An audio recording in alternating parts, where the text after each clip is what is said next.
Avant que l'on démarre l'épisode du jour, je tenais juste à te dire que TPN est enfin sorti.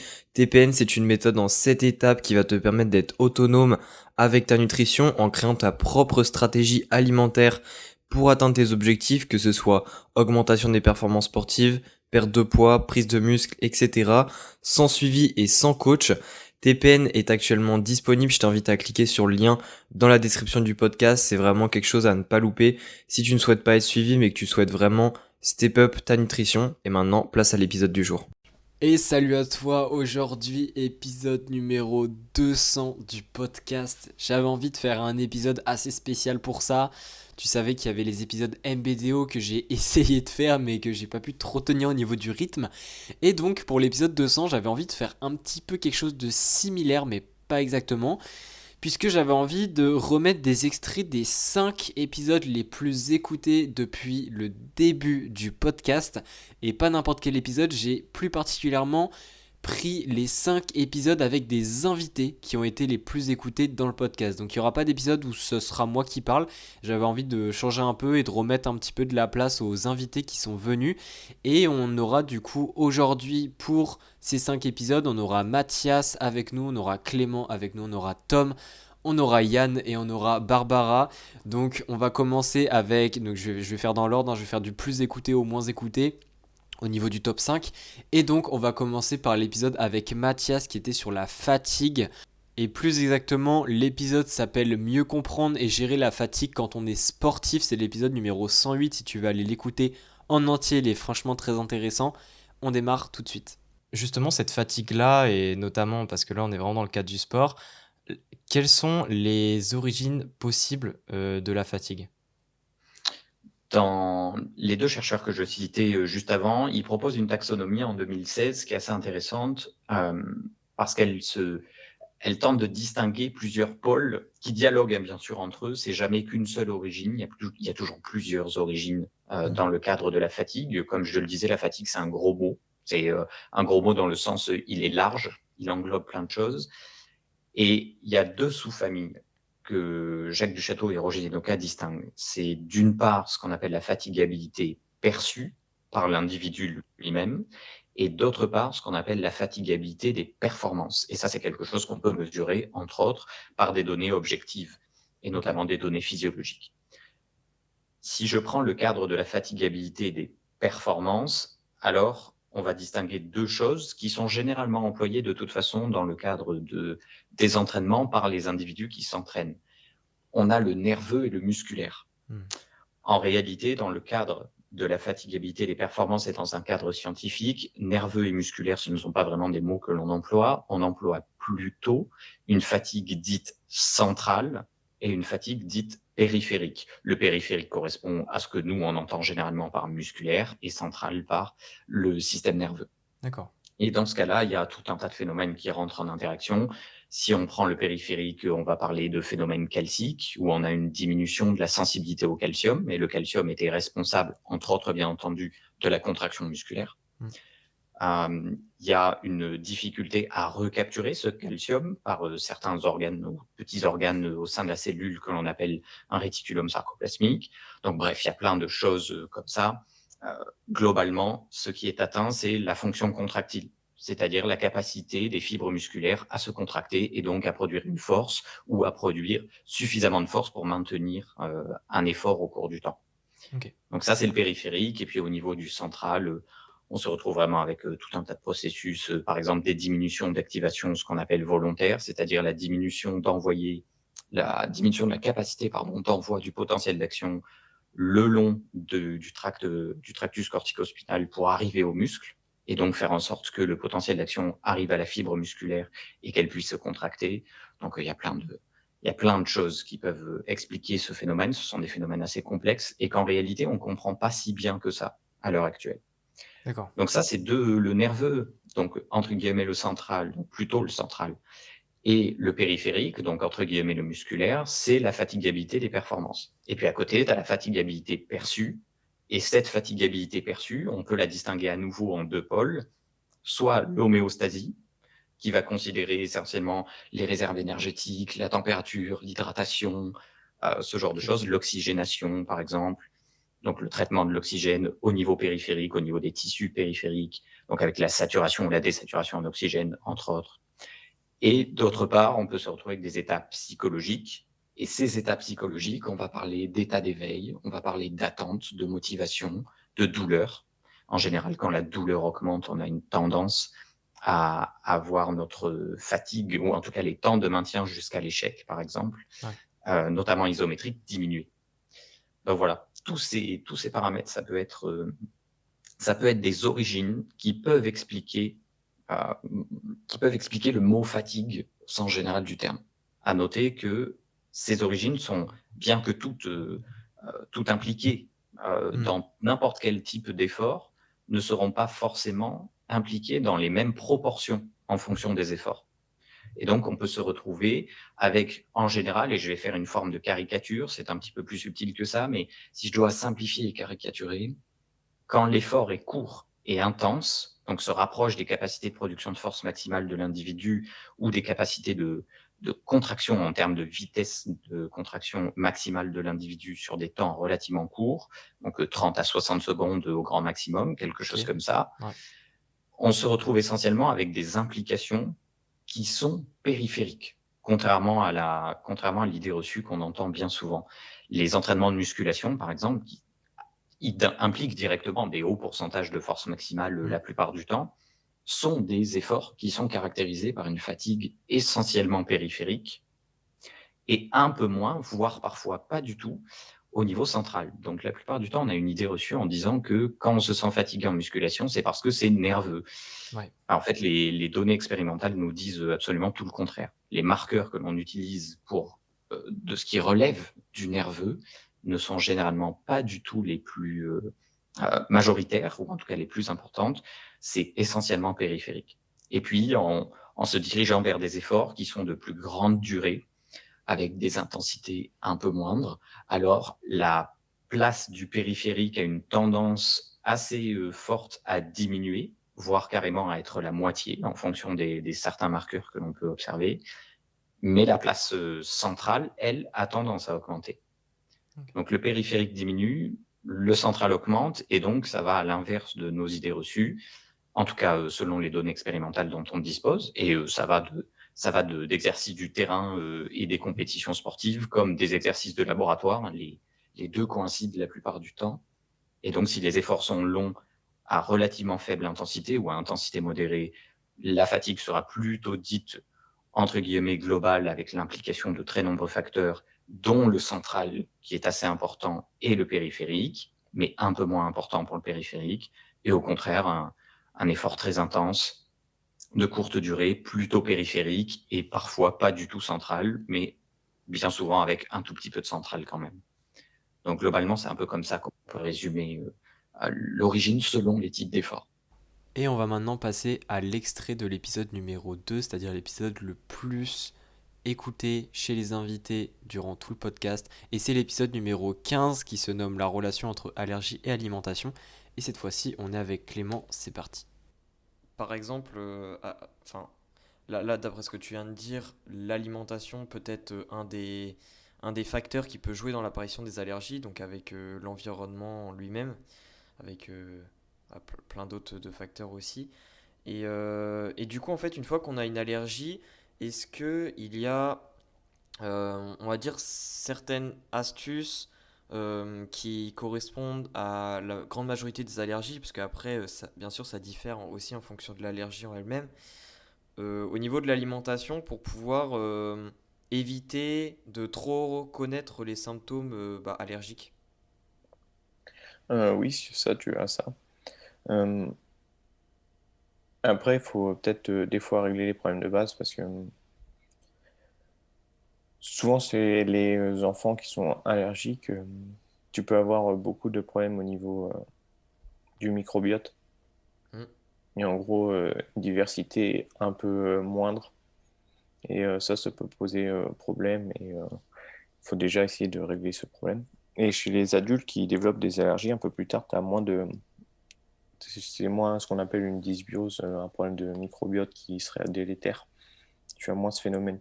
Donc, c'est pas exactement les mêmes choses sur lesquelles il faut travailler. Et honnêtement, pour tout ce qui est microbiote, j'en ai pas encore assez de connaissances pour donner des pistes. Mais tout ce qui est plus correspondant aux adultes, ça j'ai. Parce que je travaille notamment pas mal sur tout ce qui est intolérance à l'histamine. Ouais. Et l'intolérance à l'histamine, c'est ce qu'on pourrait dire une pseudo-allergie. Et l'histamine, c'est une molécule qui est justement sécrétée pendant les allergies. Parce que les médicaments qu'on donne typiquement aux personnes allergiques, ce sont des antihistaminiques. Et donc, il faut essayer de chercher à éliminer cette histamine en priorité. D'accord. Et un moyen de voir l'histamine, en fait, c'est un peu comme du café. Si on prend une métaphore, ce serait ouais, comme du café. Et nous, notre corps, ce serait comme une tasse.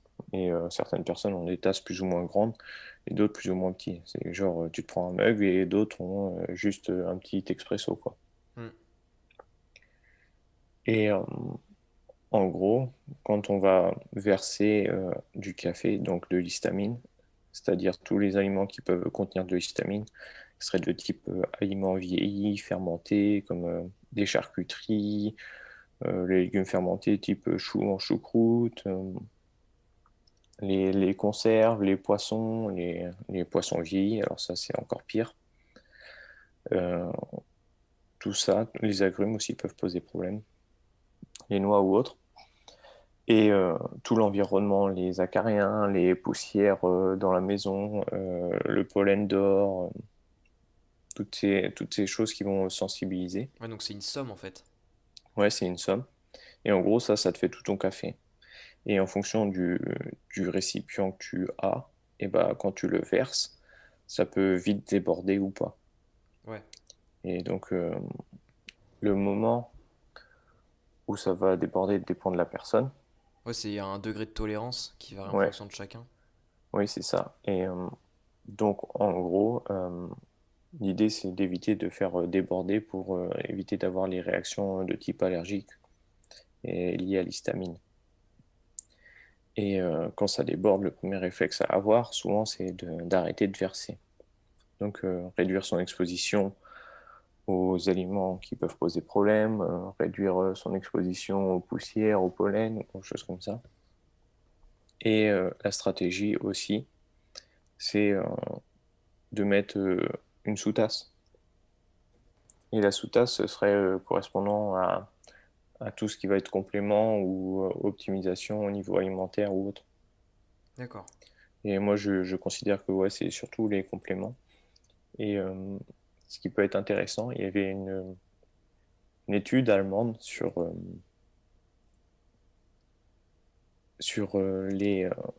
le rafting. Enfin, c'était pour le mal de mer. Hmm. C'était un peu en mode rafting. Et en gros, le mal de mer, c'est une intolérance à l'histamine. Et le moyen de traiter le mal de mer, c'est de prendre de la vitamine C. Et ils allaient jusqu'à 2 grammes de vitamine C pour réduire le mal de mer.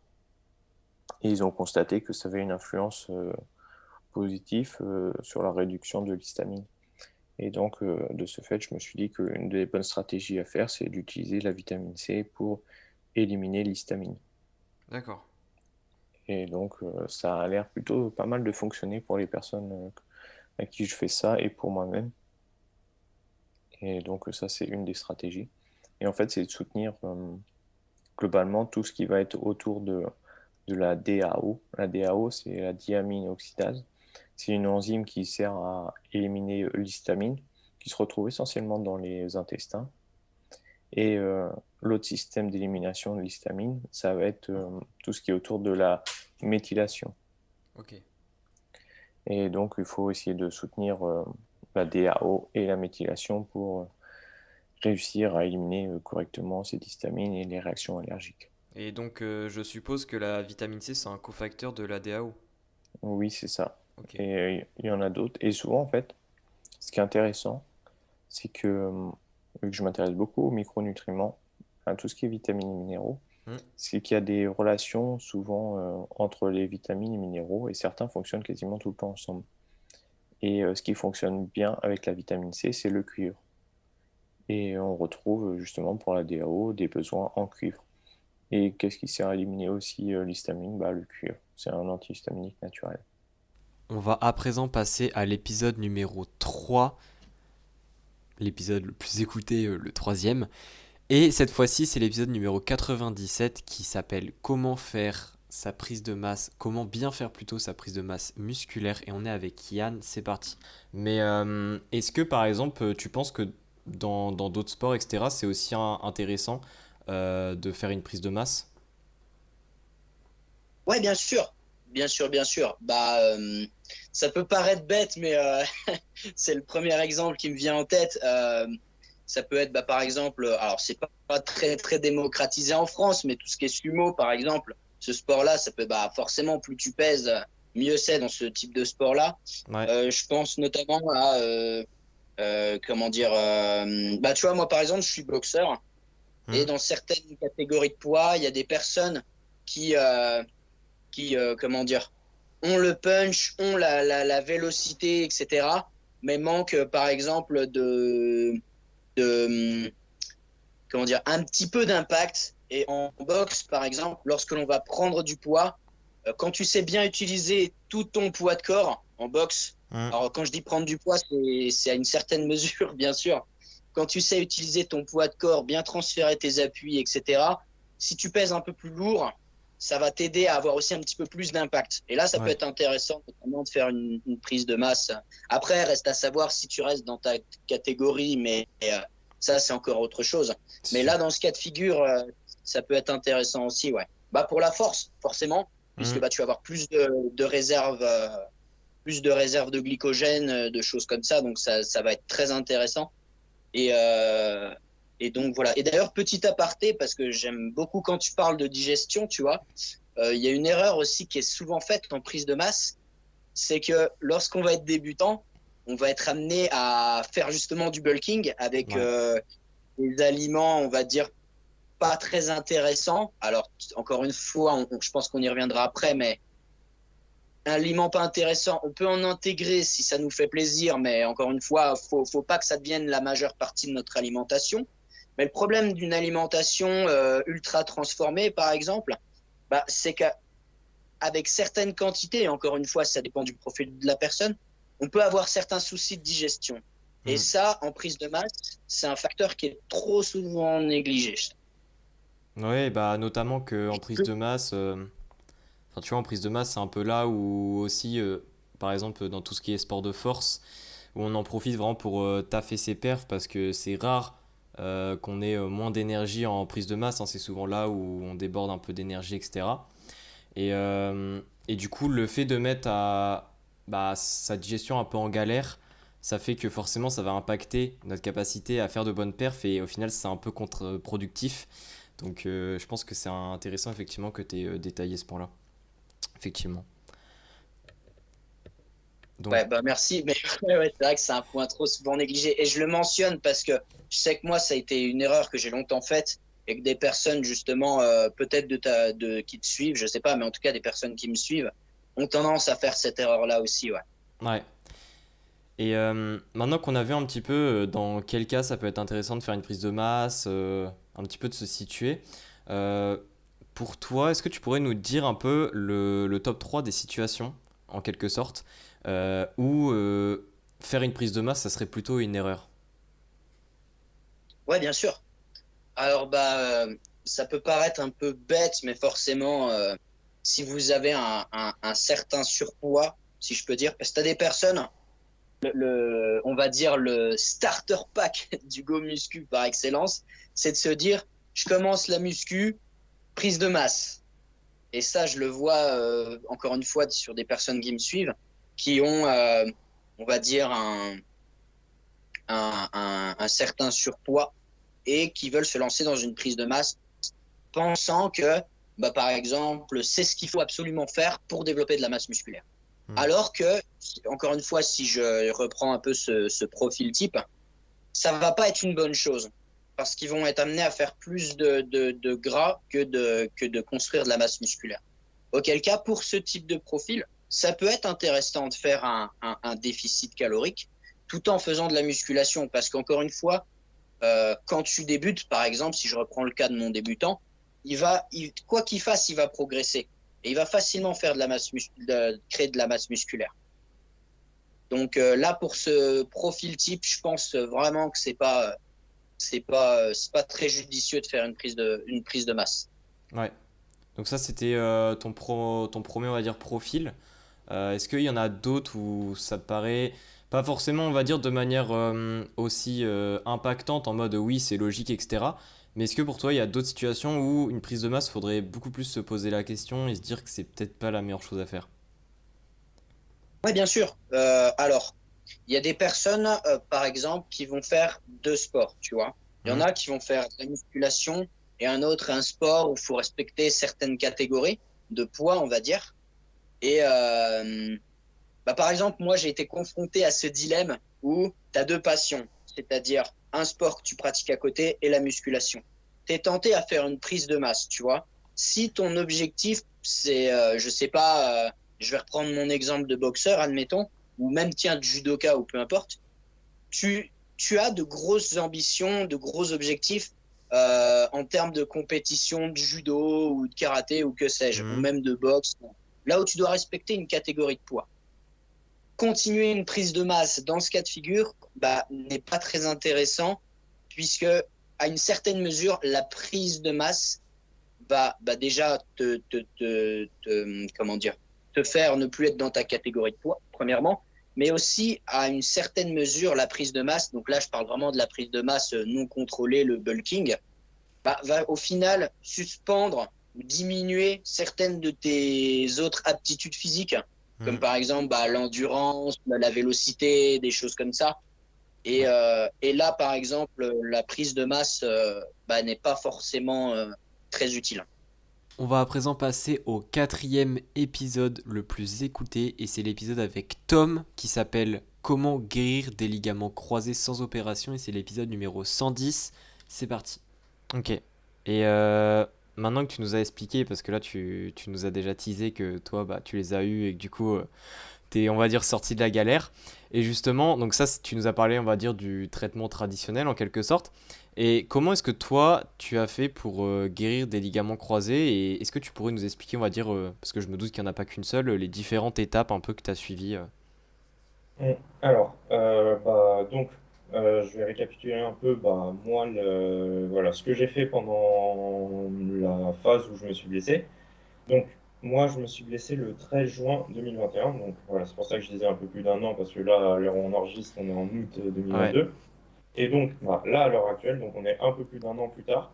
Et moi, depuis cette blessure, en fait, j'ai fait une vingtaine de matchs de football américain, de rugby. Moi, je suis joueur de rugby. Je suis joueur de football américain et j'ai pris une licence au rugby en plus cette année. Ok. Donc, j'ai une vingtaine de matchs en tout, ce qui est plutôt pas mal, même pas Ouais. un an après la blessure. J'ai fait un marathon, je cours de manière régulière, j'ai retrouvé mes meilleures performances en salle de sport. Donc, à l'heure actuelle, déjà, franchement, je suis bien. Franchement, je fais même pas attention, enfin, je fais pas attention à mon genou. Je fais autant attention que à l'autre genou. Donc, Hmm. il n'y a pas de déséquilibre entre les deux jambes. Et en fait, qu'est-ce que j'ai fait pour arriver à ça? Parce que là, bon, un an, mais j'ai récupéré bien plus vite qu'en un an. Et en fait, déjà, j'ai jamais immobilisé. Ce qu'il faut savoir, c'est du coup, je me suis blessé dans une compétition, moi, le 13 juin, je me suis blessé, je pense, en fin de matinée. C'était Ok. un tournoi, on avait des matchs toute la journée, je me suis blessé en fin de matinée. Ce qui fait que tous les matchs de la journée, ensuite, j'ai pas joué. Hmm. Et en fait, j'étais déjà sur le lieu du tournoi, donc je suis pas rentré chez moi. Donc déjà, première chose que j'ai fait au moment T, et ça, c'est quelque chose que je préconise à tout le monde si on se blesse, c'est de continuer de bouger sur ce qu'on est capable de bouger. Donc moi, en fait, ce que j'ai fait toute cette journée-là et que j'ai continué à faire ensuite en fonction de comment je me sentais, c'est essayer de marcher au maximum. Bien sûr, je dis pas de si tu es incapable de marcher, de poser le pied au sol, ça peut être compliqué. Moi, je voyais directement que je pouvais marcher. Je pouvais marcher sans souci, enfin sans souci. Je boitais, mais Ouais. déjà, je pouvais tenir debout. Il y en a, ils se blessent, c'est beaucoup plus compliqué que ça. Ils peuvent à peine poser le pied au sol, ils ont trop mal. Et donc, dans ce cas-là, ça va être un peu plus compliqué de marcher. Mais par contre, on peut faire autre chose. Quand je dis faire autre chose, moi, je marchais. En plus de ça, déjà, je continuais à mobiliser mon genou. Donc, le but du genou, c'est principalement la flexion-extension. Donc, le fait de Hmm. tendre la jambe ou de la plier. Ça, c'est quelque chose que théoriquement, tout le monde peut faire, peu importe le stade de la blessure, au moins un petit peu. Moi, quand je me suis blessé, quand j'étais à chaud, la journée, franchement, ça allait bien. Là où c'était plus compliqué, c'était à partir du lendemain matin, parce qu'au final, bah ouais, ton corps il se refroidit, ça commence à gonfler. Et le lendemain matin, je pouvais à peine bouger la jambe. Ouais. Mais je savais que j'allais pas immobiliser, donc je cherchais en fait, à tendre, à fléchir, mais du peu que je pouvais faire. Donc c'était un mini mouvement. Imagine que enfin, je pouvais fléchir, je pense, à. Ouais, je pouvais pas tendre la jambe totalement. En gros, là, je peux pas montrer au niveau de la jambe, mais je vais le faire avec mes doigts. Genre là, si je prends mon doigt, je pouvais tendre à peu près presque à fond, mais pas à fond. Genre, je devais avoir, allez, si on dit 180 degrés, t'es à fond, je devais être à 150 degrés, un truc comme ça, si je tendais Ok. à fond. Et en flexion maximale, je devais peut-être être à 120 degrés. J'avais vraiment une amplitude de mouvement très réduite. Mais déjà, j'essayais de bouger sur cette amplitude, donc tendre la jambe, fléchir la jambe, bouger au maximum. Et ça, c'est vraiment quelque chose qu'il faut garder tout le long de, on va dire, de la blessure et même de manière générale quand tu n'es pas blessé. En fait, il faut solliciter tes articulations de manière régulière. Donc là, Mhm. au niveau, il faut continuer de le solliciter. Parce que, en fait, si tu t'arrêtes de bouger, ben, en fait, déjà, quand tu t'es blessé au départ, ça veut dire que tu as excédé tes capacités. Ouais. Moins tu bouges par la suite, plus tes capacités vont encore diminuer et plus ça va être compliqué de revenir. Donc, si on maintient du mouvement, on va dire déjà on maintient le minimum de choses qu'on est capable de faire à l'instant T, sachant que à J+1, J+2, théoriquement, les premiers jours de blessure, c'est vraiment là où c'est le plus compliqué, mais l'idée, c'est de continuer à bouger. Donc, ça, c'est la première chose, on continue à bouger. Ok. Au niveau souvent des traitements passifs qu'on recommande, donc, bah, par exemple, de la glace, j'en ai jamais mis. J'en ai jamais mis, tout simplement parce qu'en fait, la glace, ça va avoir un effet anti-inflammatoire, comme justement les médicaments anti-inflammatoires.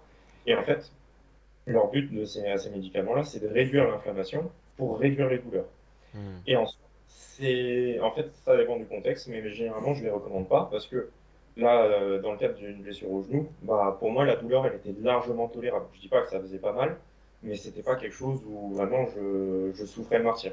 Donc, la douleur, elle était tolérable et j'avais pas forcément de grand intérêt à la diminuer davantage en fait, en sachant que si tu prends des anti-inflammatoires, tu diminues l'inflammation, en fait, tu vas diminuer ta récupération derrière.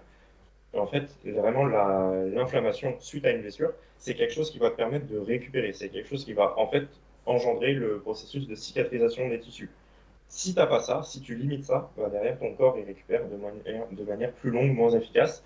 Donc, si c'est tolérable, bah, évite la glace, évite les anti-inflammatoires, évite tout ce qui va, en fait, masquer la douleur, si c'est quelque chose que tu peux tolérer. Là, si Ouais. on prend l'exemple de tout à l'heure où le mec, bah, il peut pas poser le pied au sol, il a trop mal, il peut pas dormir la nuit parce qu'il a trop mal, là, on a quand même intérêt à prendre des anti-inflammatoires, des antidouleurs. Mais dans le cas où c'est tolérable, bah, évite ça parce que ça va être plus avantageux de ne pas les prendre pour récupérer plus vite que bah, de vouloir les prendre, de masquer, de quasiment pas avoir mal, mais au final, bah, tu vas prendre plus de temps à récupérer. Ouais, c'est ça. Dans le cas où vraiment tu souffles le martyr, là, tu peux les prendre parce que si ça t'aide, par exemple, déjà, rien qu'à mieux dormir, ça va être quand même quelque chose d'important parce que si tu dors pas bien, au final, tu pourras pas bien récupérer. Donc, c'est quand même important, tu vois, par exemple, de bien dormir. Donc, glace anti-inflammatoire, repos, on évite. On bouge, on sollicite sur ce qu'on est capable de faire. Ça, c'est vraiment très important. Le but, c'est pas de se dire, bah ouais, je vais courir parce que je suis capable de courir. Logiquement, de toute façon, tu ne seras pas capable de courir directement. Mais l'idée, c'est de se faire en sorte, justement, d'être capable de courir à terme. Qu'est-ce qu'on peut faire justement pour être capable de courir à terme? Bah, dans un premier temps, en plus de bouger, en fait, on va faire en sorte de entretenir, voire développer, enfin, essayer de développer nos capacités par ce Ok. qui est le moins agressif pour le corps. Donc, si je devais récapituler, par exemple, phase 1, vraiment, on va dire, c'est la phase aiguë de blessure.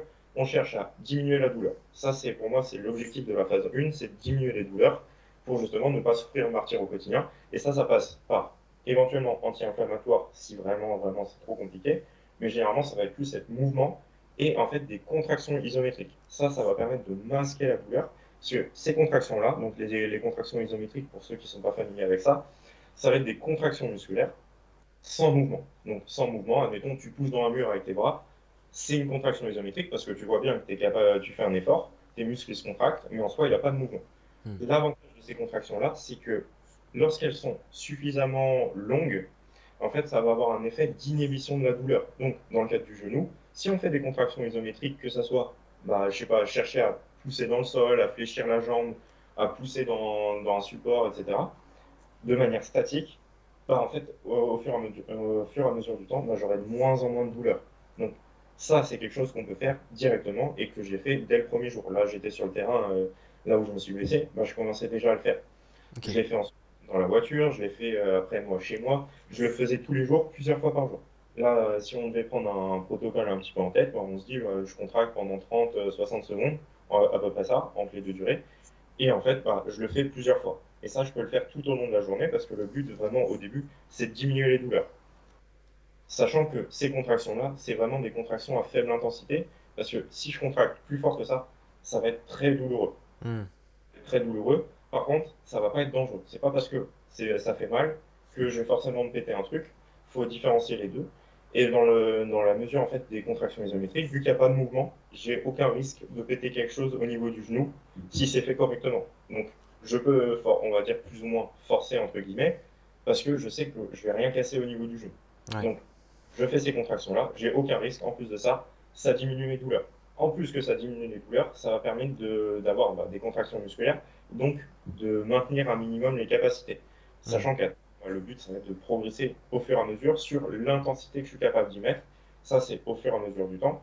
Je vais progresser sur l'intensité que je suis capable de mettre pour justement continuer d'avoir des bonnes capacités musculaires. Donc ça, on va dire, c'est la phase 1. Et enfin, pour le dernier extrait de cet épisode 200, c'est le 5e épisode le plus écouté chez les invités et c'est l'épisode numéro 114, qu'est-ce que l'aménorrhée et quelques pistes pour en guérir avec Barbara. C'est parti. Et du coup là on a vu pas mal l'aménorrhée en règle générale et on va commencer un petit peu à lier au sport. Et la première question du coup que je voulais te poser, c'est tout simplement pourquoi est-ce que l'aménorrhée en fait c'est quelque chose qui touche, on va dire pas mal les sportifs, que ce soit aussi bien sportif, bon surtout de haut niveau, mais aussi peut-être sportif amateur. Oui, alors les sportives en amateur sont touchées, alors je dirais pas autant que les sportives de haut niveau, mais elles sont touchées d'une manière quand même assez importante. Généralement, c'est que les apports énergétiques ne suivent pas la dépense énergétique. Ok. Et du coup, ben, plus le volume d'entraînement est haut, forcément, plus les dépenses sont importantes et plus les apports énergétiques doivent être importants. Ensuite, dans les facteurs de risque de l'aménorrhée chez les sportives, c'est l'environnement qui joue, donc les croyances alimentaires, Ouais. le fait de vouloir se nourrir sainement, entre guillemets, quand on est sportive. Donc toutes les croyances alimentaires qui peuvent tourner autour de l'interdiction des glucides, l'interdiction des produits ultra transformés, les troubles de l'image corporelle aussi, les sports à catégorie de poids, donc qui imposent de rentrer dans certaines catégories de poids, notamment pour les compétitions, les sports qui supportent, qui, qui enhancent un peu la finesse, donc genre la gym, la danse, Ouais. etc. Voilà, ce genre d'environnement peut être vraiment destructeur. Donc voilà, les facteurs de risque, c'est principalement, ça va être le volume d'entraînement, l'environnement dans lequel la sportive évolue, et puis si elle a des croyances, voire des troubles du comportement alimentaire. Il faut bien faire la différence entre avoir vraiment des troubles du comportement alimentaire ou des désordres alimentaires. C'est-à-dire que les difficultés, si tu veux, au niveau alimentaire, elles se situent sur un continuum. Tu peux avoir des troubles, des difficultés qui sont très légères, ne pas te rendre compte que tu es un petit peu rigide dans ton alimentation, que tu évites certains aliments, par exemple assez gras ou assez Ouais. sucrés. Et après, de l'autre côté du spectre, tu as vraiment les troubles du comportement alimentaire qui, eux, sont classifiés dans le DSM-5, par exemple. Donc, il peut y avoir des troubles du comportement alimentaire qui sont associés, plus ou moins des troubles de l'image qui rendent les choses encore plus compliquées. Ok. Et justement, quand tu disais tout à l'heure que c'était principalement lié à un déséquilibre entre l'apport et la dépense énergétique au niveau de la sportive, est-ce que déjà, on va dire, il y a une certaine, faut atteindre quand même une grosse différence entre les deux. Peut-être qu'il y a, je sais pas, peut-être une indication en pourcentage ou quoi qui existe, on va dire en moyenne, ou il y en a peut-être pas. Et est-ce que quand tu dis, voilà, on va dire, on mange pas du tout assez par rapport à ce qu'on a besoin pour vulgariser, est-ce que c'est quelque chose pour développer une aménorrhée, pour en arriver à ce point-là où ça dure vraiment longtemps à se développer, c'est-à-dire qu'il faut être vraiment dans ce stade-là pendant peut-être plusieurs mois, ou est-ce que ça peut être rapide? Est-ce que tu peux nous en dire plus? Oui, alors pour les deux, ça dépend des femmes. Donc le premier point, c'était à quel niveau de déficience en Ouais, énergie, enfin de déficience en calories. Donc là, les recherches, elles montrent que ça dépend des femmes, c'est assez individuel, mais plus tu descends bas en calories, plus tu as des chances de développer des troubles du cycle. Et ok. notamment lorsque tu descends, alors de manière générale, les recherches dans les sciences du sport, etc., et les recherches qui sont vraiment qualitatives à ce sujet, elles disent que les chances augmentent drastiquement lorsque tu descends sous ton apport général pour ton métabolisme de base. Donc le Ok. métabolisme de base, voilà, je le redis juste pour tout le monde, mais c'est les calories qui nous servent à faire fonctionner notre corps au repos. Hmm.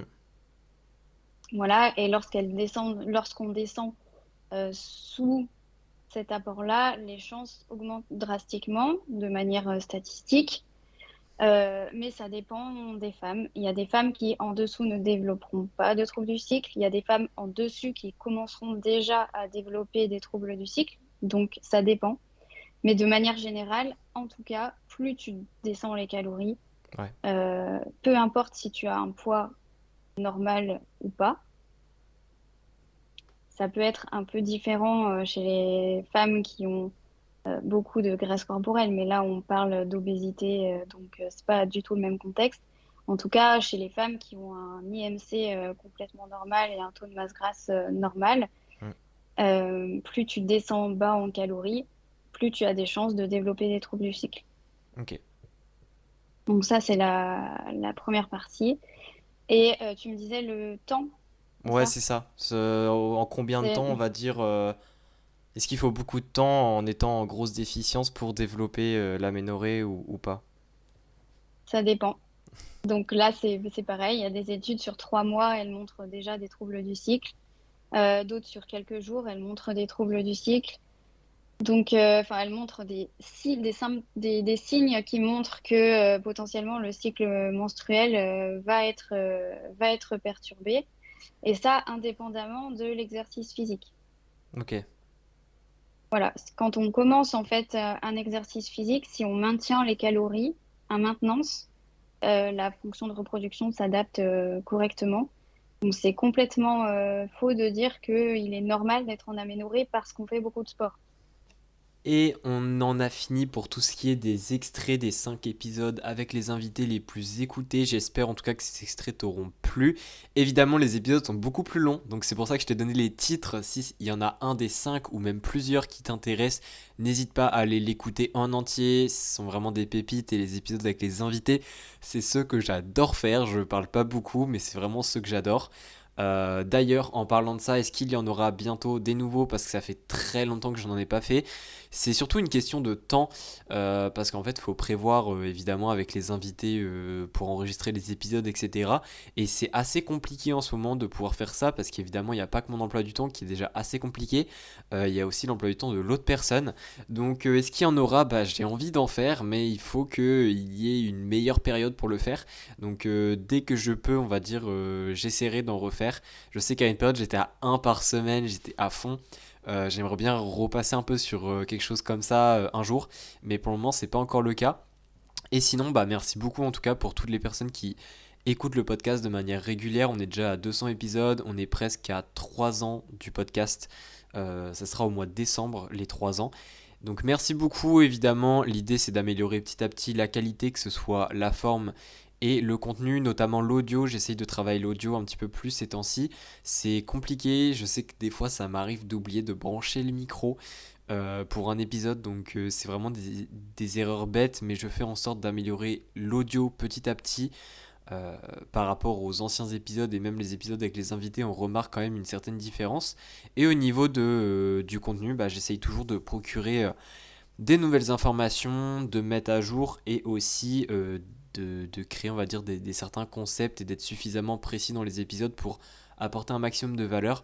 Donc voilà, si en tout cas ça te plaît, n'hésite pas à laisser une note sur le podcast comme d'habitude, n'hésite pas à m'envoyer un message, ça me fait extrêmement plaisir les messages de retour des épisodes ou même du podcast parce que je le vois pas directement, je peux pas savoir entre guillemets si ça vous plaît et quand quelqu'un m'envoie un message pour le dire, ça fait super plaisir. Donc n'hésitez pas à le faire, j'ai suffisamment parlé je pense. Donc on se retrouve pour les épisodes, les prochains épisodes tout simplement. Et je te souhaite une très bonne journée. Allez, ciao.